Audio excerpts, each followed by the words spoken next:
Welcome back, everybody, to the deep dive. We love it when you send us stuff, and you send us a great one. This week was me diving into this episode of the Perspective podcast.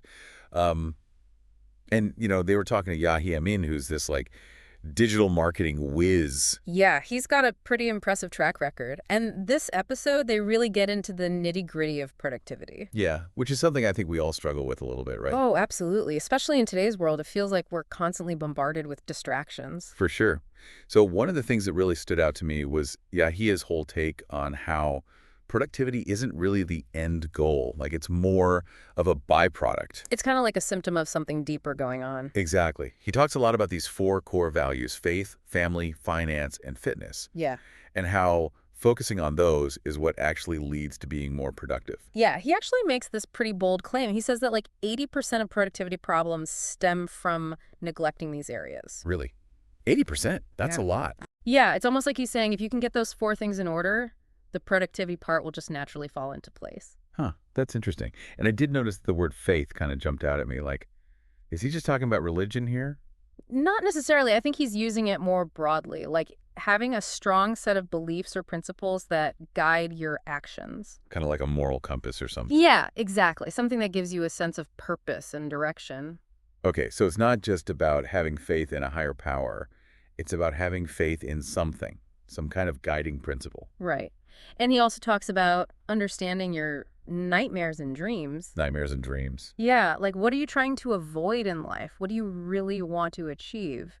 Because those can be incredibly powerful motivators. So it's about connecting your daily actions to that bigger picture, that sense of purpose. Exactly. And that actually ties into his whole take on the 80/20 principle. He basically argues that once you have those core values sorted out, only 20% of your productivity problems are left.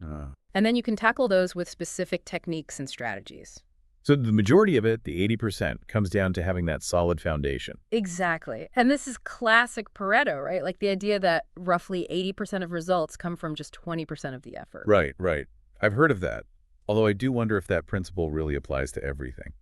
Yeah, it's definitely debatable, but it's a good reminder to think about where we're focusing our energy and if we're putting our effort in the right places. Yeah, for sure. So once you've got that foundation of core values, what are some of the techniques Yahia recommends for tackling that remaining 20%? Well, one of the things he talks about is the importance of focus work. Focus work, what's that? It's basically dedicating blocks of time, ideally like 4 hours, to deep, undistracted work on a single task. Oh, okay. So like really getting into the zone. Exactly. He compares it to the level of focus that an athlete has when they're training or competing. I can see that. Like really being in the flow state. Although I've got to admit, in today's world, it feels almost impossible to find that kind of uninterrupted time. It's definitely a challenge. And that's where he gets into the whole issue of distractions, particularly smartphones. Oh, yeah. I knew that was coming. Both Yahia and his guests talk about how smartphones, especially social media and email, can be huge productivity killers. Yeah, no kidding. I mean, it's like they're designed to keep us hooked. Exactly. Those constant notifications, the infinite scroll, the dopamine hits we get from likes and comments, it's all very carefully crafted to tap into our brain's reward system. And that makes it so hard to focus, right? Because our brains are just craving that next hit of stimulation. Yeah, exactly. It's like we're constantly being pulled in a million different directions. And it's exhausting. Oh, absolutely. So Yahia actually suggests something pretty radical. A 12-hour window every day where you completely disconnect from your smartphone. 12 hours. Wow. That Yeah. seems pretty extreme. It is. But he also emphasizes that it doesn't have to be all or nothing. Like even just setting aside smaller blocks of time for focused work, where you turn off notifications and put your phone away, can make a huge difference. Yeah, I can see that. It's about being intentional with how we use our technology. Exactly. We need to be in control of it, not the other way around. I know. But it's so hard sometimes. I feel like I'm constantly fighting this urge to check my phone, even when I know I shouldn't be. Oh, believe me, I get it. I struggle with it too. It's like this Pavlovian response. We hear that notification sound and we just automatically reach for our phones. It's like an addiction. Yeah, and in a way it is. These devices are designed to be addictive. But the good news is we can break those patterns and reclaim control. Okay, so how do we do that? How do we actually break free from this smartphone addiction and start being more productive? Well, Yahia has some pretty interesting ideas about that, which we'll dive into in the next part of our deep dive. Okay, I'm definitely intrigued. Let's take a quick break and we'll be right back. Sounds good. So, where were we? Oh, yeah, smartphone addiction and breaking free. Well, Yahya actually uses this analogy of someone struggling with like a chocolate cake addiction. Okay, chocolate cake. I'm Well, listening. and he's saying it's not just about willpower, right? Like you can't just white knuckle your way through it. You need some kind of strategy. Exactly. And that's where he starts talking about the importance of discipline. It's about consciously breaking those addictive patterns and regaining control. So what are some of the specific things he recommends? Well, one thing he's a huge advocate for is using a desktop computer for any task that you can possibly do on a desktop, anything to minimize those distractions. Makes sense. Like, if you don't need your phone for something, why even have it around, right? Right. Out of sight, out of mind. He also talks a lot about the need to set realistic goals for yourself. Okay, realistic goals. I think we can all get behind that. Yeah, it's not about pushing yourself to the point of burnout, but finding that sweet spot where you're challenging yourself in the right way, but not overwhelming yourself. I like that, challenging yourself in the right way. It's about finding that balance. Exactly. And accountability is a big part of that too. Whether it's having a friend or mentor or just publicly stating your goals, having that external support can make a huge difference. I've definitely found that to be true. Like, just knowing that someone's going to ask me how I'm doing on my goals makes me a lot more likely to stick with them. Oh, absolutely. What about you? Have you found any accountability strategies that work particularly well?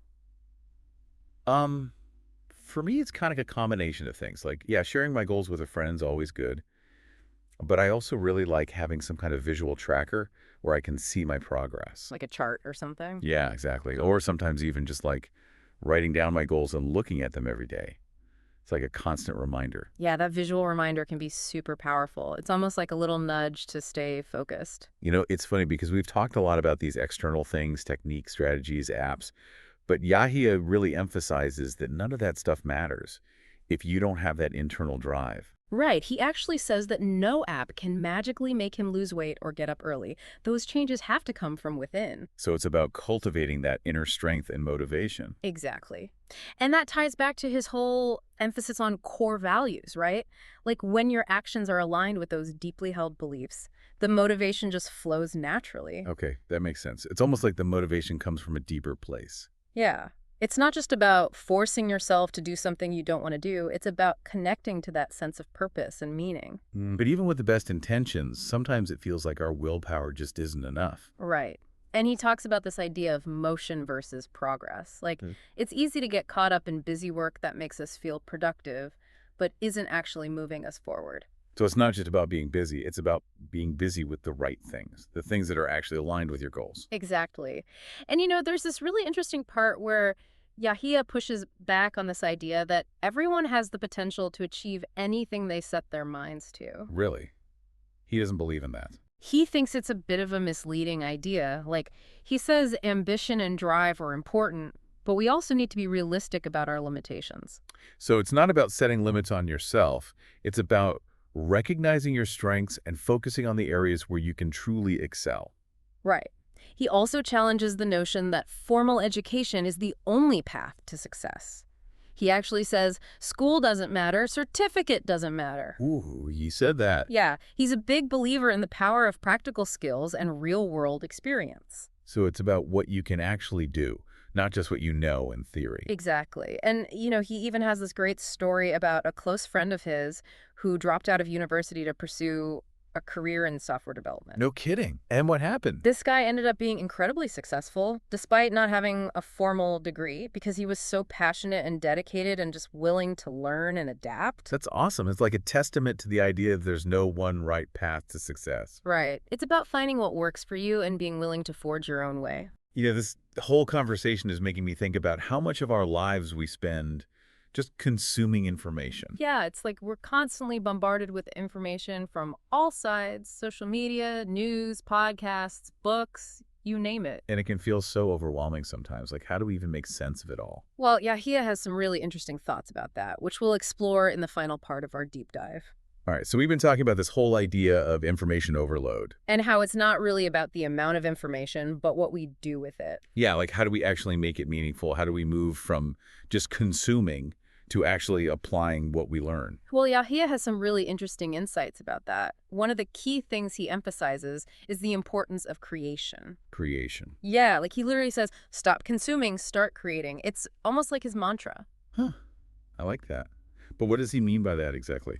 He believes that when we create something, anything really, it forces us to engage with information on a much deeper level. Okay, so instead of just reading a book about coding, you actually try to build a website or an app or something. Exactly. Or instead of just listening to a podcast about writing, you sit down and try to write a short story or a blog post. I get it. So it's about turning that passive consumption into active creation. Right. And, in that process of creation, you inevitably run into roadblocks and challenges. Yeah, for sure. Like you think you understand something, but then when you actually try to put it into practice, you realize you have all these gaps in your knowledge. Exactly. And that forces you to go back, revisit the information, really wrestle with it until you figure it out. So it's almost like the act of creation becomes this feedback loop that helps you solidify your understanding. Yeah, I think that's a great way to put it. It's like you're constantly testing your knowledge and refining it through the process of creation. So creation is one key element. What else does Yahya recommend? Well, he also talks about the importance of being selective with the information you consume in the first place. Okay, so it's not just about taking in as much as you can.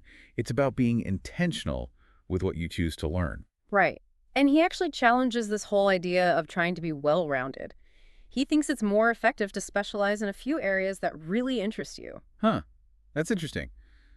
It's kind of counterintuitive, right? Like we're always told to diversify our skills and interests. Yeah, but his point is that when you focus your energy on a few key areas, you're able to develop real expertise and make a more meaningful contribution.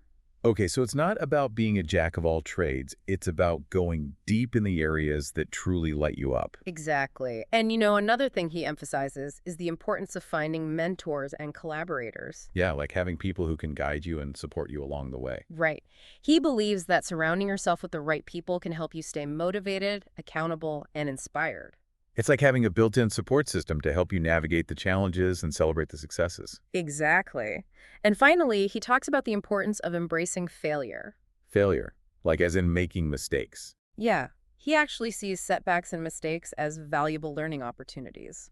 Interesting. So instead of getting discouraged when things go wrong, you view it as a chance to learn and grow. Right. It's about recognizing that true mastery comes from embracing challenges and learning from your experiences, both the good and the bad. So it's not about being afraid to fail.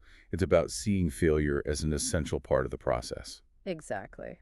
So after this deep dive into Yahya Amin's perspective on productivity, what are your biggest takeaways? Well, there's a lot to unpack here. But I think one of the things that really sticks with me is this idea of shifting from consumption to creation.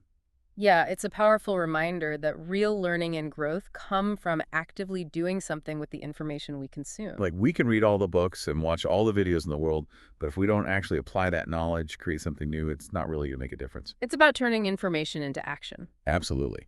And, I also really appreciate his emphasis on being selective with the information we consume. Right. It's about being intentional with our learning and focusing on the things that truly align with our goals and interests. And I think his point about finding mentors and collaborators is spot on as well. Like having that support system can make such a huge difference. Absolutely. It's about surrounding ourselves with people who inspire us, challenge us, and help us grow. So as we wrap up this deep dive, I guess the question for our listeners is, what are you going to create? What are you going to stop consuming and start building, writing, teaching, sharing with the world? Remember, it's not just about doing more. It's about doing the right things with focus and intention. And don't be afraid to fail along the way. Embrace those challenges as opportunities to learn and grow. Thanks for joining us on this deep dive. See you next time.